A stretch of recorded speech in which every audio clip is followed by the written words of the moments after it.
Ayan, so magandang hapon po sa inyo at mga kaibigan. So update ko lang sa inyo ang paru-parong malaki. So sabi ng kasama ko, siya ay Atlas Moth. Pero sa amin kasi itong mga kaibigan ay alibangbang,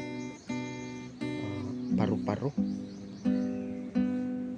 Kaya pinaka-familiar kasi sa amin. So nandito na ho siya sa may kamatisan ni Sister. Ayan po siya. So dito na ho siya tumambay. So nandun po siya sa may sa may puno na kung saan sa una nating video ay nandun siya naka-steady. But now siya ay nandito na. Nakadapo sa stick natin ginawa sa tatalian na kamatis.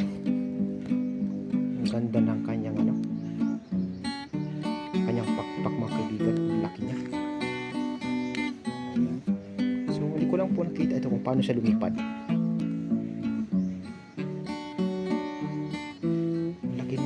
Laki ng alibangbang.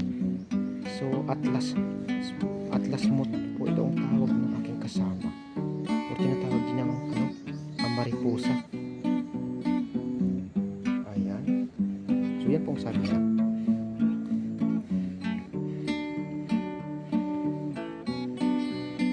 Ayan. So ito na po mga kaibigan ang pinaka kakaibang alibangbang or paru-paro. So laki niya Ayan. Nandito na siya naka-steady sa stick ng kawayan sa may kamatisan ni Sister. So hindi ko lang kung nagpapainit lang ito or nagpapalakas lang. Ayan. So abangan na lang po natin yan mga kaibigan sa mga susunod na araw kung siya ay mananatili ba dito or siya ba ay lilipad na at maglalaho na lang na din natin makikita. Ang ganda ng niya mga kaibigan So, excuse me. Ayan. So, ayan po mga kaibigan. Yan lang pong update natin sa malaking paru-paro or Atlas Moth na tinatawag ng aking kasama. Na tinawag din niya sa isa pangalan na mariposa.